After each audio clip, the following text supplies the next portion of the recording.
Hello, everybody, and welcome back to another episode of the Talk podcast, where we are trying to find the convergence between business, technology, and spirituality. And to join us on that journey today, we have Colin C. Campbell. Now, Colin is a serial entrepreneur who has co-founded and built several internet companies with a combined valuation of over $1 billion. That's billion with a B. Colin attempted the University of Toronto and has ventured across the United States and Canada. He has successfully exited and I'm gonna probably mispronounce this, is Two Cows Interactive, Internet Direct Canada, Hostopedia, Geeks for Less, and .club domains. Collin has also served as a founding director of the Canadian Internet Registration Authority and speaks at universities and events around the world on entrepreneurship. Collin's most recent ventures include a startup incubator in South Florida, a Montessori school, a vacation rental company, an eyewear company, a safety data sheet company, and a designer dog product company. So it's a bit of a mouthful. Collin, obviously you have a lot of experience, and one thing that not mentioned here is also you are the author of Start, Scale, Exit, and Repeat, which is, I think, a magnificent book on entrepreneurship. So Collin, welcome. How are you doing today, sir? Oh, thank you for having me on. And we'll have to scratch one of those off the list because we did sell our safety data sheet company, platform Oh, company. okay. So that was a recent transaction. Awesome, awesome. So, Colin, give us your journey. How did you get into the world of entrepreneurship, and how did you become so successful at it? I think you really do have to look at your childhood when you think about Mm-hmm. your career and how your parents impacted you, how it made a difference in your life. From Mm-hmm. my mother's side, she and her mother owned farms. So we'd work on the farms all Mm. summer long and go to the markets. And literally, we'd be flogging vegetables. I remember selling puppy dogs at the Mm. market. I mean, Nice. you're always doing something like that. Mm-hmm. And then my father, who ran an advertising agency, was also an ordained minister. And Oh, wow. that was very interesting because I think from his perspective, that's where I got into understanding business ethics and really beginning to think about, what kind of business person do I want to be? One thing in the book we talk about right at the very beginning, this is not a get rich quick book. If you want one of those books, it's really not. It's all about building a solid foundation, pillars, and sometimes that's working with yourself as well to become a better person and to really focus on the things that you love to do. And then, of course, solve problems and do other things. And the book really tries to break it all down into key components. But I would definitely say it was, I had a childhood that was all about making, a dollar here, a dollar there, what it paper routes, everything, and I think that makes a difference. Followed up in college, did the same thing. Right out of college, we launched our first company. It was a bulletin board service called ComputerLink up in Canada. Some of your Canadian listeners might remember that. And then shortly after that, we launched Internet Direct, which became the largest ISP in Canada in the 90s. And it was sold to a company called Look Communications. So, I mean, that was a early success just right out of college, jumping into it. But I go back to my 90s, and we'll talk about this. We'll talk about some of these companies and what happened to them, uh, and why they're so relevant for the book Start, Scale, Exit, Repeat. But the 90s was a really successful time for me. I was in my early 20s, but I also blew it. I blew it Mm. really badly at the end. It was like total wipeout. And then we had to rebuild in the 2000s. Did another public company in 2006. Sold that to a Fortune 500 company, and then did some other companies in the 2000s. So we'll get more into that. Wow. Walk me through that first company that you built. What were some of the challenges? What do you think you did wrong, and what do you think you did really well? Okay, so I had two other partners as well, and it was a weird time. We had unlimited demand, just unlimited demand for the internet. People were just connecting to the internet. And back in those days, it was dial-up internet. Put it in perspective, we were larger than AOL Canada in Canada. We Wow. were we're the largest independent ISP at one time. We took that company public. It was like sort of like a reverse takeover type thing, and around 96, 97. Company kept growing. It was the seventh fastest growing company in Canada. And the year after that, it was the number one fastest growing company in Canada, Damn. based on Profit Magazine. So Profit Magazine is sort of like the Inc. magazine in the U.S. And we grew it to about 300 people. We did some acquisitions.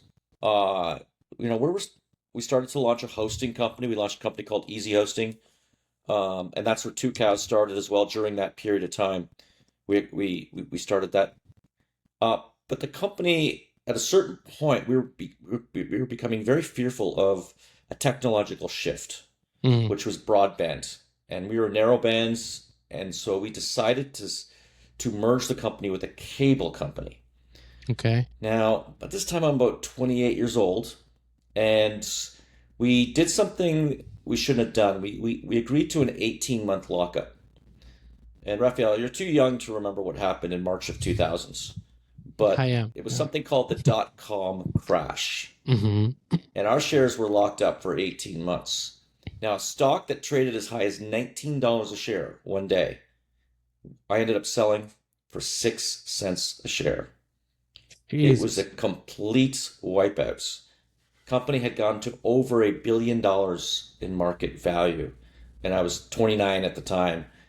It was just devastating to see all the hard work we had done for 10 years blown in 6 to 8 weeks of an exit. Once we did that exit, the company actually won the wireless license for all of Canada, for free. The company had immense assets, but it just spent out of control. We were no longer running the company. We were no longer in control, and they were spending out of control. And quite frankly, they were running it like a monopoly, almost like a big telecom. And it just once the music stopped, they decided to pull their $50 million funding and said, "Oh, let's wait till the Nasdaq gets better." It went from 5,000 to 4,000. Well, at the time, you don't know this, but it went to just over 1,100. So we were talking, there was another 75% more of market wipeout to come. They never did raise additional money. They ran into a liquidity crisis, and the company filed for bankruptcy protection. So it wasn't just me that was impacted. It was the people around me. It was all the employees who were all paper millionaires at the time and had devoted 10 years of their life to this company as well. And it really hurt me to see how, as an entrepreneur, I had done a great job scaling, but blew it on exit. I learned two key lessons from that. One, and you sort of picked up on it already, liquidity or control. Like, you either have liquidity or you have control. And I know that's not a perfect formula. There are maybe some exceptions. And you can look at history and see that there are times when people do transactions and they do make money, but they are very, very risky. When you've invested your life into building a company, giving up control of the company and not having liquidity is a very dangerous position to be in as an entrepreneur. And I just won't do it anymore. Even if it means I might not be as rich because there's some big risk I could take by being part of a consolidation. No, I'm not gonna participate in that. Liquidity or control. And there's a chapter in the book on that. And the second thing is bad things do happen. Now, you will remember 2022 when the stock market, actually, let's go back to 2021 when we had $500,000 Bored Apes, the cartoon pictures, NFTs, when GameStop was hitting $300 a share. You had just insanity beyond insanity. And there's so many indicators. The one I use in the book the most is the number of IPOs per year. That tells you whether the window's open or closed. Fast forward to 2022, we had the Ukraine war, we had Hurricane Ian, the inflation shot up to 9%, the interest rates shot up, it tripled pretty much the interest rates, and that's really hard on small businesses. And the IPO window completely closed, shut down. Thankfully, we had sold .club to GoDaddy. .club was an alternative to .com, .net. We had sold it to GoDaddy just before the 2022 crypto crash and tech wreck. And again, timing, I have a saying in the book, timing is 50% of the value on exit, Mm. right? But one thing I will say about that, I'll say it was a catastrophic loss. It's one of the biggest failures in Canadian history. Um, I will say, one thing I will say about that is it was the basis for this book.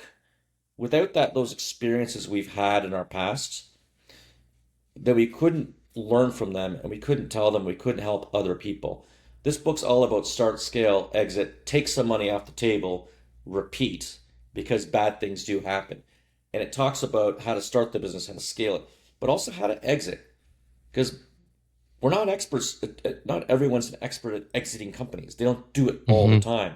So Yeah. we talk about those techniques throughout the book, and then how to repeat that over and over again as well. Yeah, but I'll tell you one thing, it was emotionally one of the most challenging times in my life. And I felt sick. I just want to go, I just want to go into bed, curl in a ball and whatnot. But, we looked at what we did and we said, we're really good at building technology platforms. And we launched a new company called Hostopia. It went public 6 years later, and we sold it for 17 times EBITDA to a Fortune 500 company. So it all came back, right? And I will say this, our startup failures are the scars of our past that guide us through new ventures. That's what they are. And if we can Yeah. learn from those failures, and we can learn from others people's failures too, we can sharpen our skills as entrepreneurs. Yeah. So, Colin, can you walk us through that process? So, like, you have start, you scale, you exit, and then you repeat. But for a lot of people that that may be listening to, is there somewhere in that process, right? They're just thinking of starting the business, but maybe they don't know exactly what business to start, or maybe they've started their business, they're making some money, but they don't know how to scale it, and then exiting. Could you maybe walk us through your blueprint of how you were able to come up with the system that you wrote about in the book?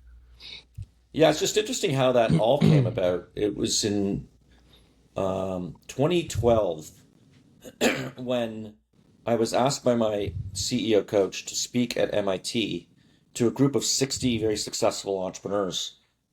And he wanted me to speak there because he said, Colin, you're one of the most successful entrepreneurs I know for starting and scaling and exiting businesses. Because at that time, I'd done a half dozen companies already.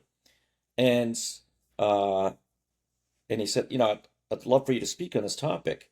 So I was trying to reflect on my past, and I began to see patterns, the patterns that existed within the companies that I had run. One of those patterns was that all of the companies I had chosen were taking place in technology shifts or paradigm shifts, and I was Okay. catching the wave.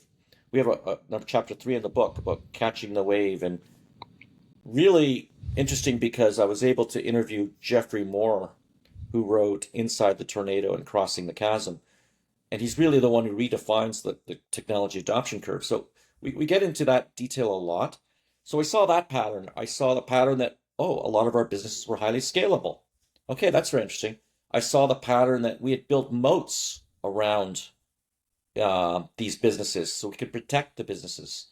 And then I began to realize that at start, it was a very different company than at scale, then at exit, and then at repeat. Mm-hmm. And we looked at the people, the story, the money, and the systems at each level. So when you're starting out, it's all about instinct, right? It's all about the entrepreneur just going with their gut, just running with it. It's very heavily reliant on the entrepreneur. They delegate tasks, not responsibilities. It's all about them and making it happen. And so you're weaning a baby, essentially. Mm-hmm. Uh, in scale, requires a mind shift, a big change in the way you think about your business. You no longer are always delegating tasks. You want to delegate responsibilities, and by doing that, you can actually begin to scale the company. You hire leaders around you as well. And we talk about everything from how to hire great leaders in the book to getting the right profile of leaders in the book. After you hire the leaders, then you've got to raise the money. And it's different in start than it is in scale. different on exit too, and even repeat. The whole model changes. And then there are systems. I can't tell you how important it is to implement the right systems if you want to scale your business. Back in 2006, I mentioned there was a publicly traded company. I think it was 2005 when the wheels were beginning to fall off the bus, and we flatlined our revenue. The board came to me. There was venture capitalists on the board too. And they came to me, and one board member said, Colin, we think you might be over your head here as CEO. And so they were thinking of replacing me. We didn't have majority control of the shares at that point anymore. So, I was in a little bit of a bind. And what we did is I called a friend and he said, well, why don't you meet this guy named Patrick Tian? He runs a company called Rhythm Systems. And I met with him in Vegas and I said, look, you just got to get the board off my back. Okay, just get them off my back. Just show them what we're doing, some professional management stuff and some deadline, we're doing some lists or whatever. And he said, no, I don't want to work with you, Colin. The only way I'm going to work with you is if you do this right. Now think about this. This is like an overweight person going to the doctor and saying, look, I don't want to change my lifestyle.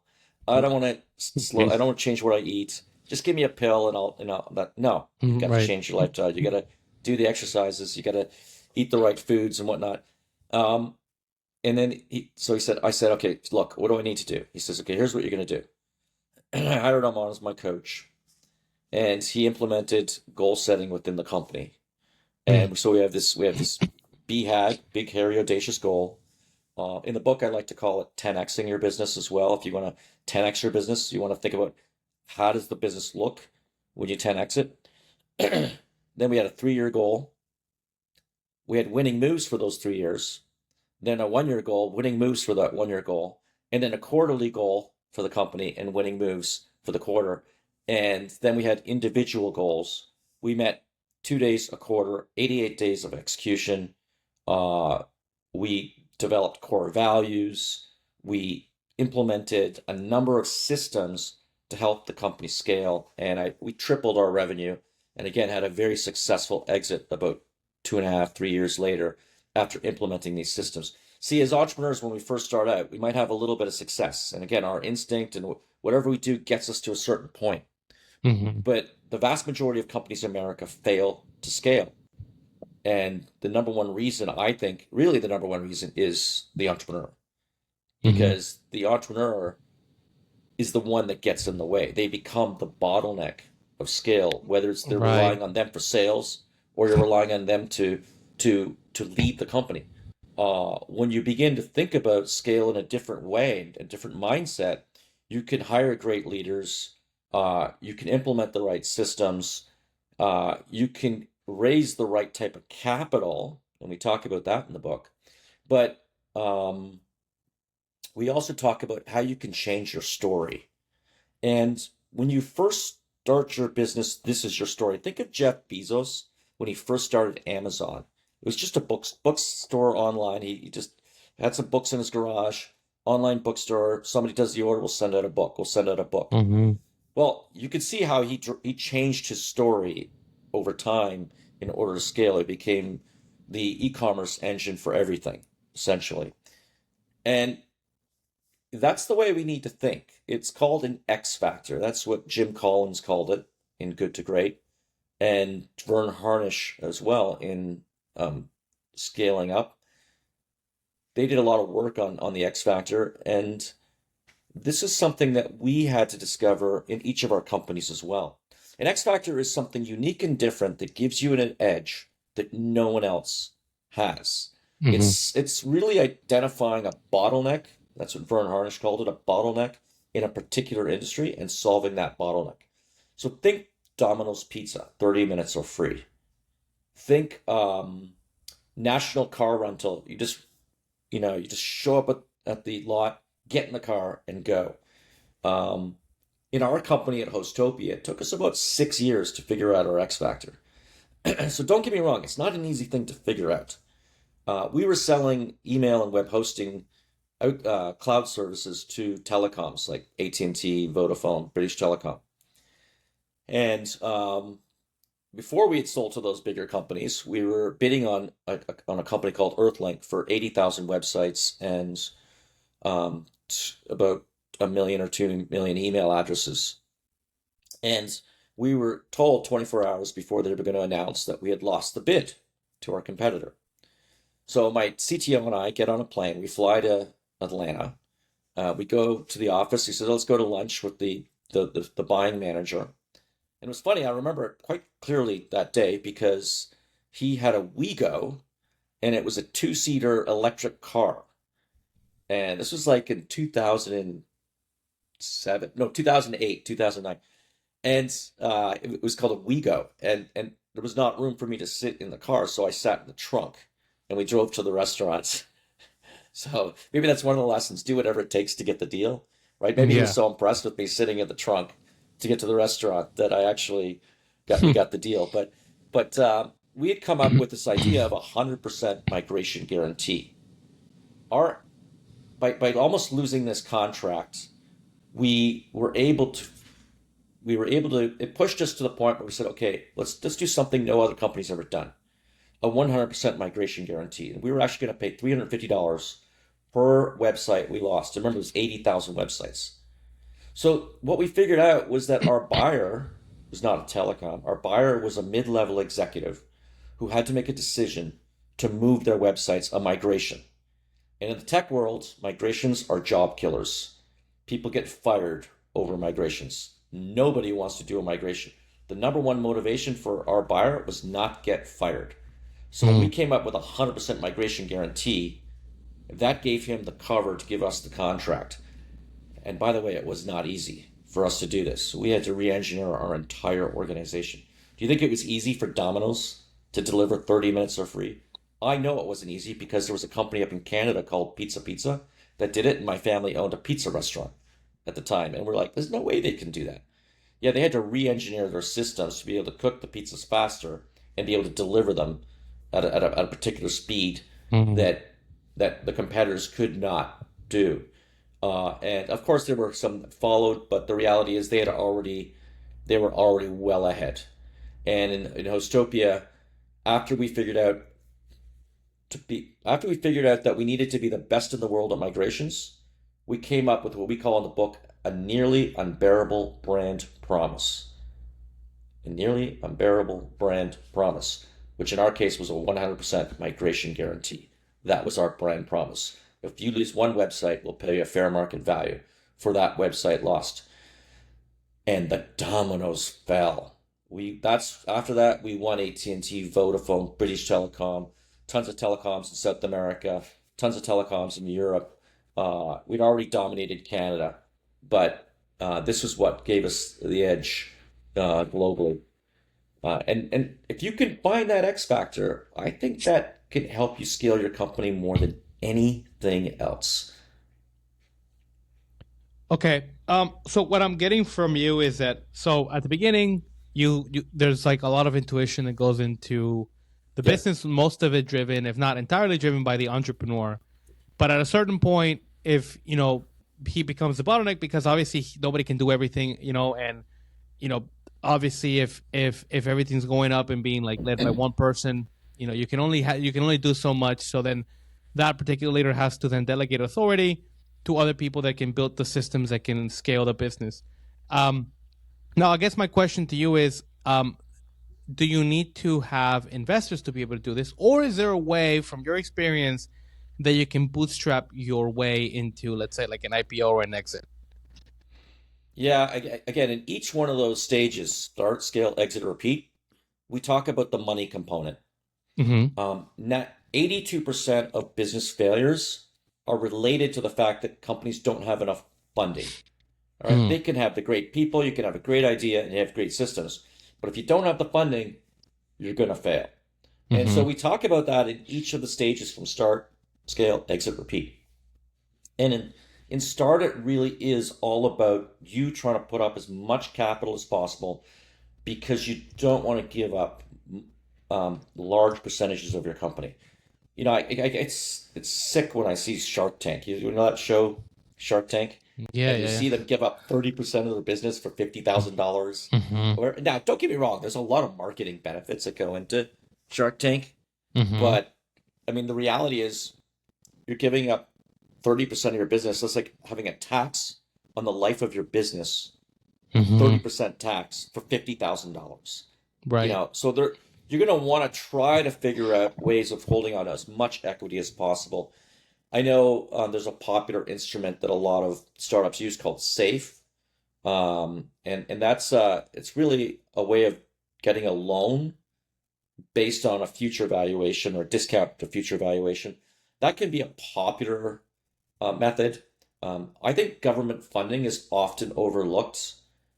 We talk about in the book a lot of different ways. We talk about even winning pitch competitions. Mm. I invested in this one company called Zendu, and the lady there, she had won $125,000 in pitch competitions.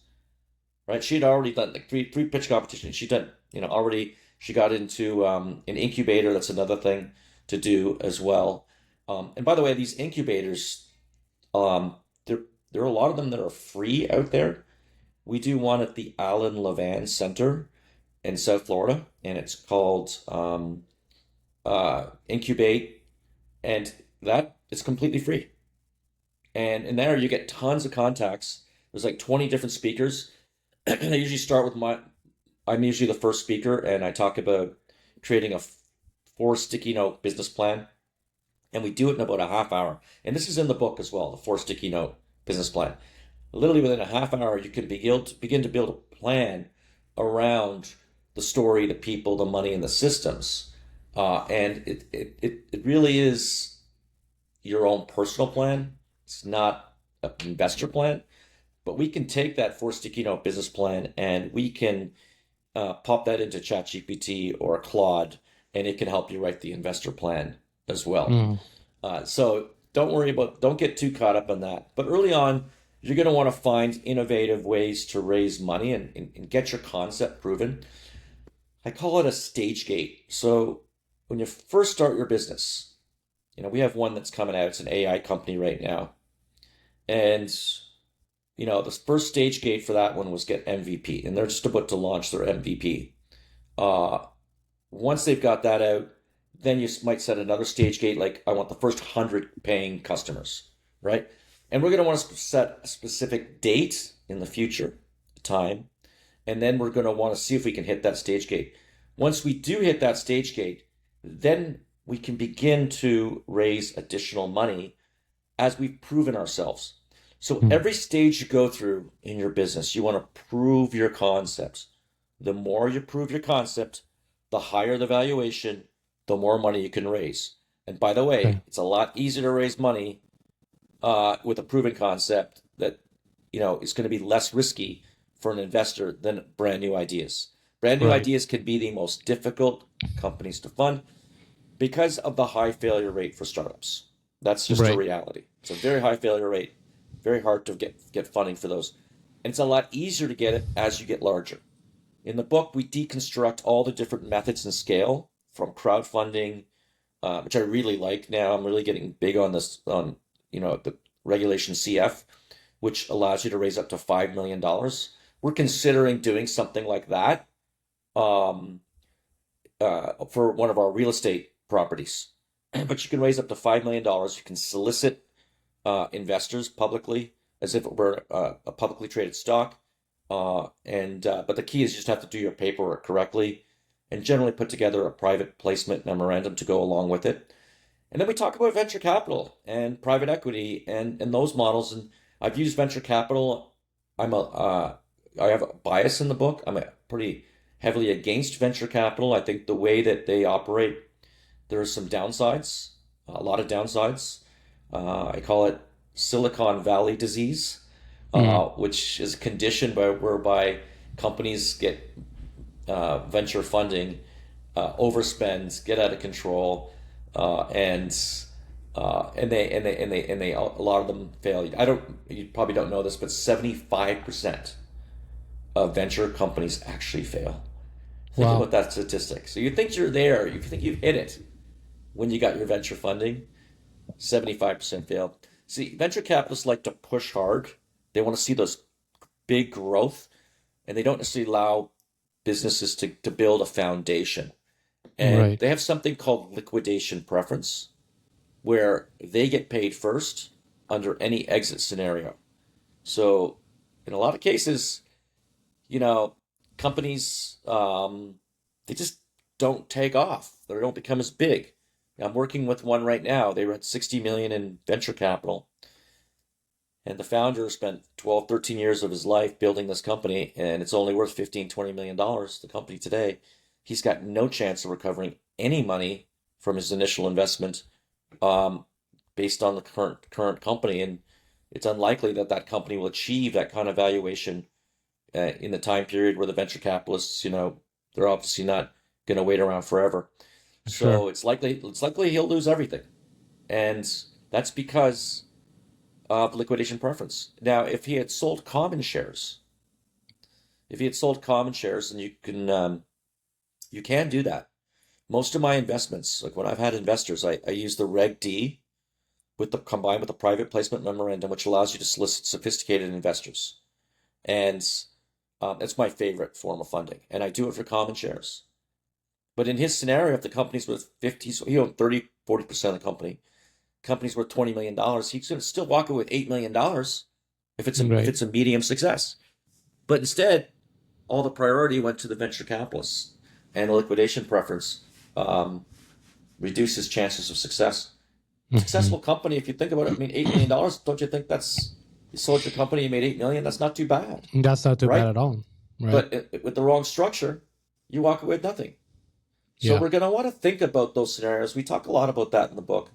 And now in today's market, it's a very difficult market. So liquidation preference is probably expanded again into not only their initial investment, but a certain multiple of their investment that they get paid Mm. out first before, it could be at 2x or 3x. I mean, it's a tough market to raise money. It's a tough market to sell a company today. And, these windows will open up again, but right now it's a tough market. So what's that process? So say, at what point do you know, okay, this is the right time for me to exit? What are some of the signs? Is it, a certain amount of revenue that you're making? Is it maybe just the personal preference? When do you know when it's the right time to exit and how?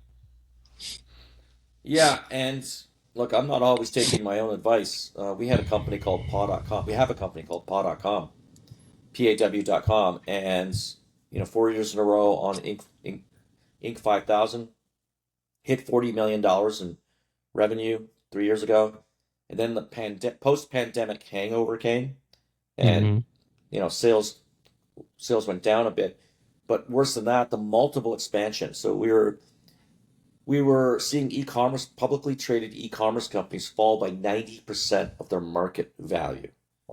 Companies like Bark, companies, um, these micro e-commerce companies, just, Allbirds went IPO and it collapsed. Just so many of these companies were out there, just got pretty much wiped out from a valuation perspective on the stock market. So again, the first thing, timing matters. Timing is 50% of the value. And when things are really hot, that's when I tend to like to exit stage left. Let others make money too, right? When things were really getting strong for our .club, we hit 1 million domain names, we're in a strong position. And, um, GoDaddy's, we tried, took about 2.5 years to actually close the deal, right? Just given, how we wanted to position it. And we talk about that in the book. But things were hot, and I knew that in that particular case, in the case of Hostopia, in the case of the SDS one that just sold, I knew that the companies that were acquiring us saw a lot more value in us, um, than our current value. So we might, you know, in today's world with the high interest rates, and multiples and whatnot, let's say we might be trading at 10 times earnings in a platform company. When you sell your company to a strategic buyer, they can apply your platform or whatever it is against their network or distribution. See, in .club, Mm. GoDaddy has a lot more distribution than what we had, the GoDaddy registry. And because of that distribution, they were able to expand the business far beyond than we could. In the case of Mm. Hostopia, we sold to a Fortune 500 company as well. They had millions of small businesses that could use this platform. So a strategic buyer is going to look at what's the net incremental um, earnings that are going to be added to my company based on this acquisition. And they won't give you 100% of that, but they will give you a delta somewhere in between your standalone market value and the combined market value after they acquire your company. Mm. And in the case of Hostopia, we sold for 17 times EBITDA. It was interesting too because we were paying 42% corporate tax on our it was a publicly traded C corp S traded on the Toronto Stock Exchange, but it was a U.S. company, and we had to file an S-1 when we went public. That company was paying 42% corporate tax, and the capital gains tax at the time was 15%. Now it's gone up a little bit, but it's about 23.8% right now, and 20% for LLCs. So the reality is, it would have taken us 30, 35 years to get back the money that we were to earn that kind of money, um, versus just doing the exit right away because of the lower tax structure. So you're starting to see I'm leaning into, okay, here's the reason to exit. It's you can actually get it just from a tax perspective. It makes a lot of sense, um, but also find that strategic buyer. If you can't get a strategic buyer, do the next best thing. Find a competitive buyer. Mm. Right? Because a competitive buyer is going to look at you and say, I'm going to eliminate all the costs or eliminate X amount of costs when I combine the competitors, when I combine the companies together. And they will Mm-hmm. give you somewhere in between. But the worst kind of buyer are cash flow buyers, generally private Mm-hmm. equity. Private equity likes to leverage, right? 80%, 70% leverage the business. And today's loan rates, they're getting 8, 9, 10%. They're going to need 18%. So you're going to get 6 times earnings on some of these companies. And obviously it depends on the type of company. Platforms and subscription businesses have a much higher multiple than e-commerce or those kind of businesses today. But there's a lot of things to consider. And one thing I will talk about is that a lot of entrepreneurs get stuck. Their identity gets stuck with their company. Mm. I'm the CEO of this company, and I've seen it where people have sold companies, and they made millions of dollars, and the entrepreneurs are depressed. They've lost their identity. Right. They've been working on this for 15, 20 years, and that's who they were. But no, your identity's not that. Your identity is entrepreneur, and you can start another business again. I often suggest, and that's where we talk about in the repeat section of the book, how do you do that? It's a lot easier to start a business when you already have a business because you see opportunities everywhere. And it's interesting because you can go back to 1993. I mentioned we had launched a bulletin board service. Well, the internet came and a lot of our users wanted to access the internet, so we launched an internet service. While we're there, we launched a company called Two Cows, which was a software download site and domain registrar. And as Internet Direct grew, we also launched a hosting company called Easy Hosting. And then somebody from a telecom, SaskTel, Saskatchewan Telecom, called us up and said, "Hey, we'd love to license your platform." And then, wow, ding, ding, ding, the bells are going off. So we launched a company called Hostopia. While we're at Hostopia, I conducted a study after we'd sold the company to this Fortune 500 company. That's the one thing I did. I stayed on for 3 years. It was a painful 3 years. Let me tell you, working for corporate America. Oh, uh, but we commissioned a study on domain extensions and the new domains at .com, .net, and they were opening up .info and new ones. And we said, okay, well, how do we get them? And you know, after I had left the company a year or two, ICANN announced they were going to open up these new extensions. So I called back the former CEO and I says, are you guys going to be doing this? Am I clear to launch a company? Even though I didn't have a non-compete in that space, I just felt like because I was there and I felt it was more like their choice first, but they said no, it's too risky. So Yeah, we launched the company. Club raised $12 million and successfully sold it for a huge multiple to GoDaddy um, in 2022, about 9 years later. And that at .club, we started selling a lot of registrations on this. It just exploded, the registrations, because there's an app called Clubhouse, and everybody was registering .club domain names. Went on Clubhouse. We started a club on Clubhouse called Startup Club, which has got over 1 million followers, and we do now a podcast on that and whatnot, a live show podcast on Clubhouse. And, you know, that led to writing the book. And it's just, you can see how in 1993, we started this one company, and then we spun out and kept spinning out and connecting and starting other companies one after another. And that's what I'm talking about in the repeat section of the book, is to be able to find ways to be able to start your next business while you're at your core business. But I emphasize this in the book. Do not get distracted from your core business. It is your core business. It is your number one. So a lot of serial entrepreneurs make the mistake of trying to launch all these other companies and then forget their core business. Right. No, we're going to want to make certain we have the right leadership in place, and then we can go skunkworks our next business or idea, right? You're going to want to make certain you've got all the systems in place. You'll know the time when your company's humming, you're making great money, it's doing well, and you're like, okay, I'm getting bored now. And that's the time when you start thinking about, okay, I know there's this other business opportunity here. Well, why don't we do that as well? Yeah. And I've only given you some of the companies I've talked about that, one led to the next, to the next, to the next, but we've spun out a number of other companies as well, including Geeks for Less, which has over 800 people in Ukraine, and they're coders.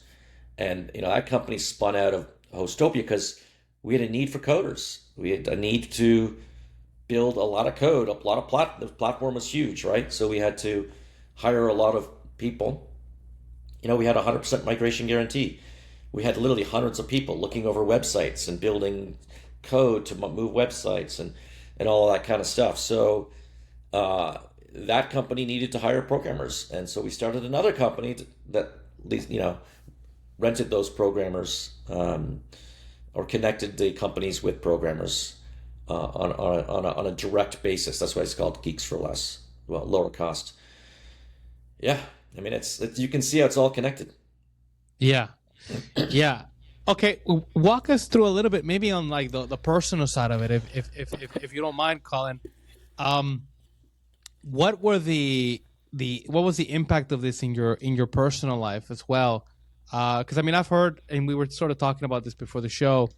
There is definitely a sometimes a negative impact in the life of an entrepreneur because they get obsessed with growing their businesses and they put their life on the line and their health and their relationships. What was that for you?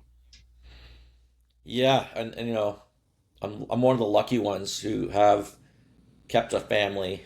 A lot of entrepreneurs do get divorced. In the book, we talk about the level of mental challenge or mental illnesses that entrepreneurs have. You probably remember Tony Hsieh, who did Zappos, and Yes. sadly, he died in a fire and he was using drugs. We don't know if it's intentional or unintentional, but we know that entrepreneurs are extraordinary. They have extraordinary personalities, but a higher percentage than normal. In fact, there's a study that we quote in the book. And I don't have all the numbers memorized, but you're talking about 20 foot. Here, hold on a second. I'm going to get you this for a second. It's actually in the Toll of the Entrepreneur, in the last chapter. 49% have reported one or more lifetime mental health conditions. This is substantially higher than a non-entrepreneurial group that they were measuring. 30% depression. Yeah, that one shocks me a little bit, doesn't it? Like 30% of people who are entrepreneurs are depressed. 29% ADHD. Now that does not shock me at all. 29% ADHD. Substance use conditions, 12%. bipolar 11%. These are substantially Jeez. higher than the comparisons. It's shocking to see that Yeah. there's such a high level of that. Now, let's call it neurodiversity. So there is a certain aspect of being neurodiverse which allows entrepreneurs or enables them to be successful, right? Mhm. So, I talk about in the book addiction and my addiction of, every time I got to register another domain name, and it's just like I get a hit out of it. I get a real kick out of it. Oh, I just registered the domain name. Let's go. I got 1,000 domain names, right? But 1,000 ideas, and every time I want to do a new company, or I just get a hit. It Yeah. is like a drug. Entrepreneurship is like a drug. In some ways that's positive because my business partner, one of my business partners told me that, Colin, you're the I've never known anybody who takes more risk than you do, but you do a calculated risk. Right. You're always taking risks. Yeah, there's companies that you still launch and they still falter, but you're always taking these risks. But it becomes too much. It becomes even Hmm. now. I'm involved in over 20 companies currently, and I was telling my wife, I just it's a little too much. Just like I'm a little bit 20 companies, it seems like a 20 lot. companies. Yeah. Let me tell you, back in 2017, I was in a forum, an entrepreneurs forum. There's a group of 8 people who meet every month, entrepreneurs, and share with each other their challenges in the personal life and business life and family. And this forum essentially did an intervention with me because I was a workaholic, and I've always, I never stopped working and whatnot. And since then, I've made substantial changes in my life. I'm doing CrossFit. I'm trying to lose weight. Uh, I'm trying to think of other things in my life that balance. But one of the most significant things I did in my life, and I talked about it earlier, but this concept of delegating responsibilities, not tasks, was to get into the mindset of delegating companies, right? So now I'm no longer CEO of any of my companies. I And see. that frees me up to write the book. I finally finished the book after 10 years. After that MIT meetup, starting working on those theories back then and writing on airplanes for 10 years, finally finished that book. We also interviewed over 200 people to get for this book, which, by the way, came from a lot of them from Clubhouse. And I see. because we had the largest club on Clubhouse, we were able to get the top speakers in the world. We still have phenomenal speakers who come on our show. But we were able to get the top speakers in the world, and I was able to interview them for the book as well. See, it's all connected. Um, Very cool. so it did change my life, that intervention. I'm not saying I'm perfect. I'm not saying I don't slip back and get caught up a little too much in all these businesses. They do go through cycles. Some of them are too big to fail in my portfolio. So I have to really get in deep, get into the mud. Sometimes I've replaced CEOs, put in new CEOs, and it's a bit of a different challenge for me. I'm learning it and I'm having fun with it. Um, but there's a lot to entrepreneurship. But let me tell you this, entrepreneurship is a trade like any other trade, and we need to learn how to hone that trade. The more we do that, the better we become, the more we can duplicate success. And the more down the road you can begin to step back and allow others to build wealth for you as well. Hmm. And at what point did you realize that? Well, first of all, how do you go about like finding a CEO? Because it's like it's so interesting because most people like they hire sales director whatever for their company, but now you're looking at hiring the leaders to manage all of these companies for you. And I find it so fascinating. How do you even keep track of all of that? Do you mean like how do you interface with all of those people individually? Like what is that? What is that like? Yeah, so in Scale, we talk in detail about how to hire great leaders. And Hmm. one of the chapters is on profiling. I always say Okay. profile first and then skills second. Okay? Okay. So one of the things we're going to want in a leader are individuals who have dominant personality profiles. Okay. So if you're hiring a sales leader, it might be a dominant and influential. I'm using the DISC methodology here. If you're hiring an operator, it might be dominant and stable. If you're hiring CFO, it might be you could go DS or DC, dominant and conscientiousness. You know, those are the analytics. Those are the people who have the ability to analyze and do those kind of things and make decisions. But the key ingredient there in all of those is that they are dominant. And not just for CEOs, but if you can hire them, your CTO is dominant, your COO is dominant, all of them are dominant. They're going to go out and do the work for you. It's a heck of a lot easier to pull people back than it is to be pushing and pushing people forward. If you're having to push your leaders all the time, that makes sense. You got the wrong leader. You're right. They don't have the dominant personality profile. And very few people do have that profile. And on top of that, if they do, they're running their own company. Right? So it can be very challenging. But when you do find them, you'll, in some cases, you'll keep them for life. Like, I'm not suggesting that after you sell your company, you would hire them right away. But what more than often happens is these companies merge, things change, and then they go do another company. And then you go back, you turn around and you go back and you hire them. And they become your business partners. So most of the people who are my CEOs, they're my business partners. They help me. Paw.com. She was my former president at .club. And when they sold the company, they didn't take any of the employees, including her. And don't worry, they were all happy about that because they're all losing their jobs, but they all owned a piece of the company. They all had share. They all had a piece of the pie. So they're all happy with the sale. But she was my president of that company, and then I put her in charge of Paw.com. She's now president of Paw.com, and she's killing it. She's got dominant personality, and I joke around. She's like, if you ever seen Homeland, Carrie Matheson, and I'm like Saul. Like, I have to talk her off the edge sometimes, right? But she just got a $2.6 million contract. We're excited about that. So wow, yeah. Nice. What do you mean by dominant? You mean like dominant in terms of measuring it by agreeableness, like more agreeable versus less agreeable? No, as more proactive, right? That they are proactive. Every entrepreneur that wakes up every morning is thinking, what am I going to do today to make more money? What am I going to do to get more deals? What am I going to do to move this thing forward? If they're doing that and they're thinking about it, like I was talking to Michelle the other day, and she was talking about, getting Bed Bath & Beyond, getting Front Gate. She's like telling me, okay, I'm doing this, I'm doing that, I'm doing this, I'm doing that. And so if somebody's very proactive, they're very, I see. I hate to say it, we see a lot of them are controlling, right? So this is where they get into trouble, when they're too controlling. And unfortunately, and every entrepreneur, for the most part, has dominant personality profile. Okay. Yeah. Unfortunately, that can hold them back for scaling because they don't want to give up control of the company. They don't want to trust somebody else. They don't want to delegate responsibilities. They're still stuck with delegating tasks. It's worked for them to date. Why do I want to change that? And that inhibits their ability to scale.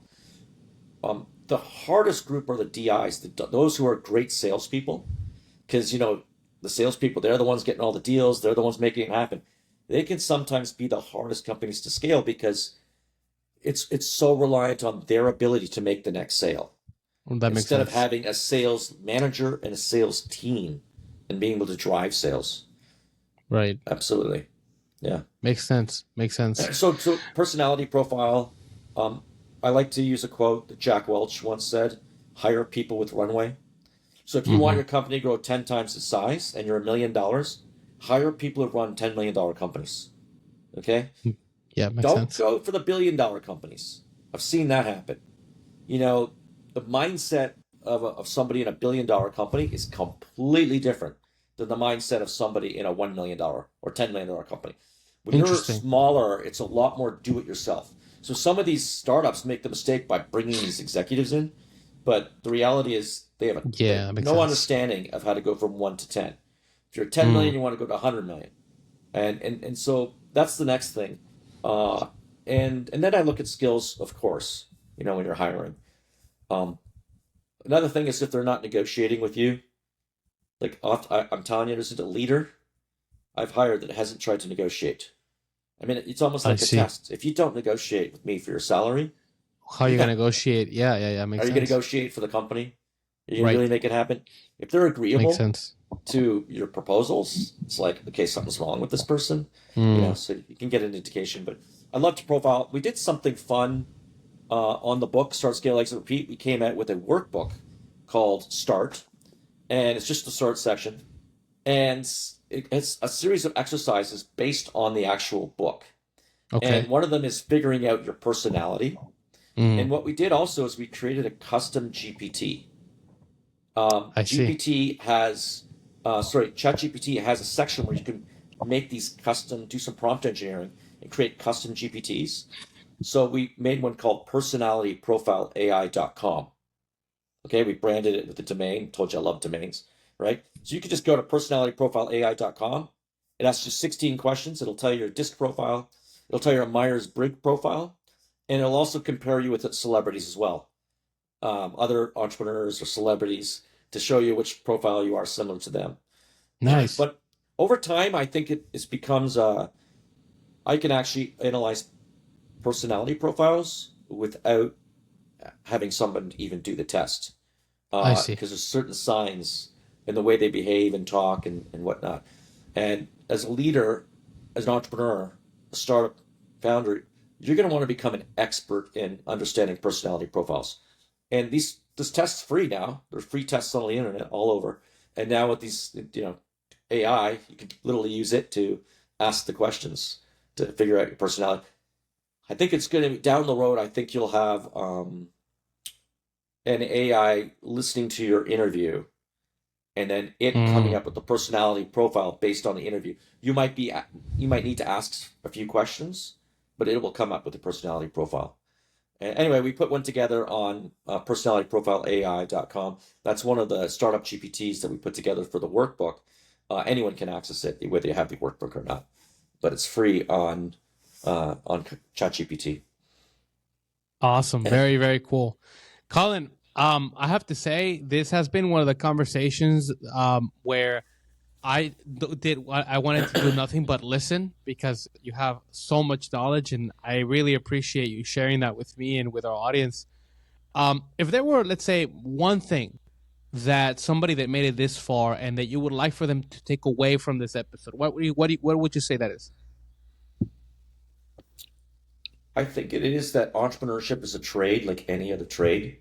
And the Mm-hmm. way to become more successful is to hone that trade. It Mm-hmm. is to listen to podcasts, Audible books. We have Start, Scale, Exit, Repeat on an Audible book. Again, we wrote this book for ADHD entrepreneurs. 57 chapters, 200 callouts, 30 illustrations. It's color coded. We've tried to design it for that ADHD entrepreneur. Yeah. And if you don't like to read, we have the Audible book, and it's done by a gentleman who does Budweiser commercials. And he makes the Audible Nice. book quite entertaining, actually. Okay. So he's quite animated. But so that's it. It's really entrepreneurship is trade like any other trade, and you need to hone that trade.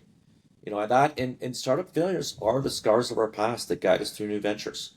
There's a lot of these cool sort of phrases and lessons we learn from the book. But also, don't be thinking this book's like a textbook. It's this compilation of stories. I mentioned we interviewed over 200 people for it. 50 of those interviews are actually in the book. One gentleman, the founder of Reebok, I Wow. got in detail about his story from 1979. After 19 years being in business, he had $9 million in revenue. And it's doing okay, but it's good business, whatnot, da da da. And he finally cracked the business when he got a distributor after winning 3 5-star reviews. Isn't it interesting? Reviews were Yeah. important in 1979. He got a distributor. Once he got the distributor, working with that distributor, they went into what he calls the white space. They developed the first shoes for women's aerobics, and somebody wore those shoes. It was Jane Fonda on national television. I asked him, did you pay her to wear the shoes? And he said, no, she paid. She paid for her own shoes. But that was one of the first influencers. And see what's happened to shoe companies ever since, and the Yeah. influencers they bring in. So Sure. what's old again is new again, and we got great lessons from Joe Foster, he wrote Shoemaker, and he was in the chapter book, and we've become good friends too. Like we went to the beach house. He's 90. He's turning 90 next year, But we went to the beach house last year, our beach house, and we're planning on meeting up in October again at the beach house. And it's just really, really, really interesting people that we talk about in this book, and interesting stories, and just got to know so many great people. Well, that's it. That's the book. Awesome, Colin. Like I said, I'm halfway through and I haven't been able to put it down. I wanted to finish it before our interview, but it's just trying to crunch it all in. But yeah, it's a great book. I really recommend anybody that is interested in getting a real life experience, because that's what the book feels like to me, is like a real life experience of what this process, if you've narrated for us, is like. So again, Colin, I want to thank you so much for your time today and for sharing everything. And again, we'll put the description, not the description, we'll put the link of your book in the description of the video, so people can access it, and we'll put your website in there as well. Is there anything else that you would like to plug in, Colin, before we sort of wrap up here today? Yeah, I mean, it's done extremely well. The book, it's been recognized. It's won 12 awards, and it also, even today, I was looking this morning, we're number 4 on Amazon for small business on the Kindle version. The Audible is like number 12 or 14. Wow. And we have the paperback version coming out on on August, later in August, and we just signed a deal with Hudson's and WH Smith for all the airport stores as well. Wow. So Very number cool. 1 bestseller in 13 categories on Amazon. It hit number 1 bestseller Nice. book. Congratulations. That's So, yeah, awesome. thank you very Awesome. much, and I really enjoyed this conversation. Thank you so much, Colin. It was a pleasure.